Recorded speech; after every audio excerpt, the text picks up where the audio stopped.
Welcome. So what I want to do in this video is to explain some of the figures in chapters 14 and 15 to help you understand how these drugs work that act on the cholinergic side of the autonomic nervous system.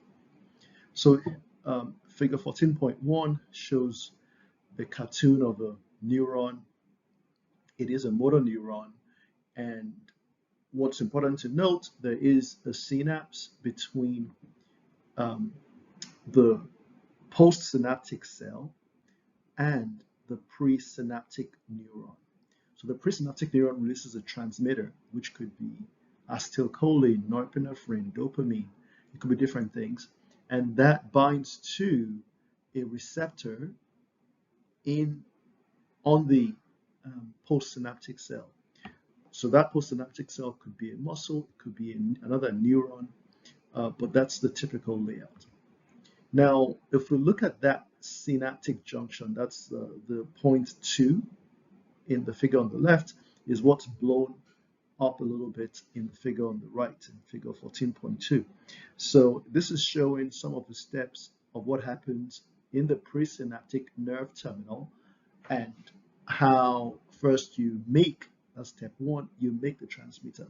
Once you have the transmitter, that is now stored in the vesicle, step 2, and then when an action potential comes in down that axon of the presynaptic neuron, that action potential triggers the release of the transmitter. That's step 3.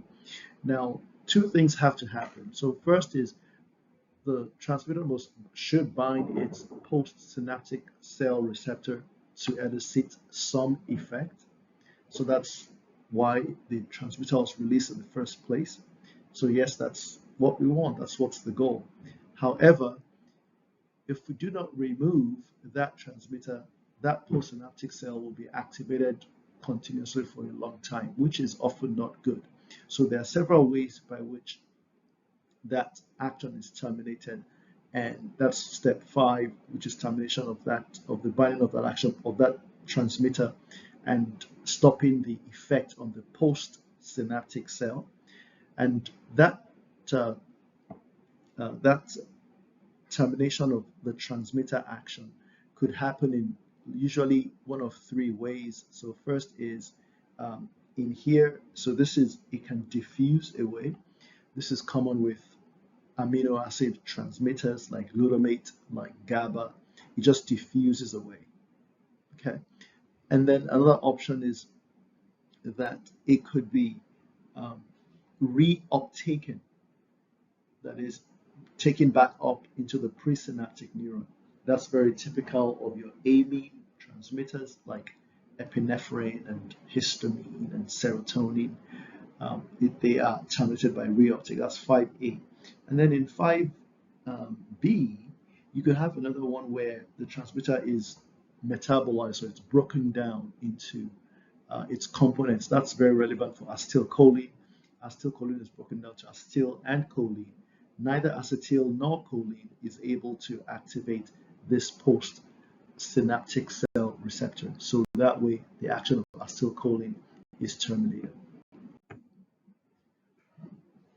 So this table here begins to introduce us to some of the ways drugs can influence neurotransmission, and it is broken down by the 5 steps we discussed before: synthesis of transmitter, storage in the vesicle, release at the terminal, binding to the receptor, and termination of transmission. Now, I'll just go all the way to the bottom here. So any drug that prevents the binding of the transmitter to the postsynaptic cell is automatically an antagonist. Okay? And likewise, any drug or molecule that increases the binding of the transmitter to the postsynaptic cell receptor would be considered an agonist. But both could either be direct agonist or indirect agonist. It is direct only, So that's what's shown here as D. D, it's a direct agonist only if it binds the same site as the endogenous neurotransmitter and elicits an action similar to the endogenous neurotransmitter. For example, bethanicol will bind to the postsynaptic cell receptor for acetylcholine, and it will just replace acetylcholine, bind there, and cause exactly the same effects as acetylcholine would. So it is a direct agonist.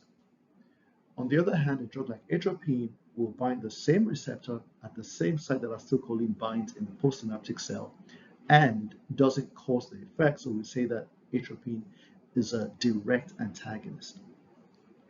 Now, there are two examples of an indirect antagonist and an indirect agonist here. So one example of an indirect antagonist is Botox.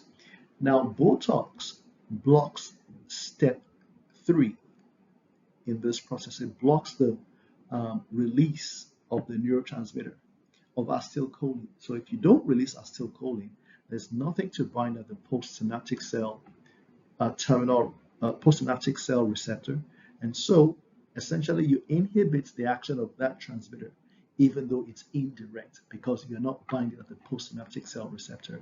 You are just preventing acetylcholine from being released. So that's an indirect antagonist. Then at the bottom, there's the indirect agonist.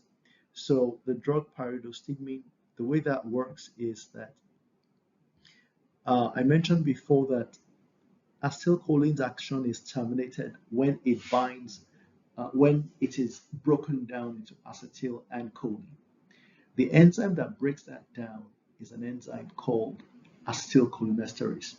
Pyridostigmine inhibits or blocks the action of acetylcholinesterase, so it is no longer able to break down acetylcholine. As a result, acetylcholine levels here would be consistently high. Why? Because the mechanism that breaks it down is being inhibited, and so there's going to be more acetylcholine and there's going to be more binding of the postsynaptic cell receptor, and so it's an indirect agonist.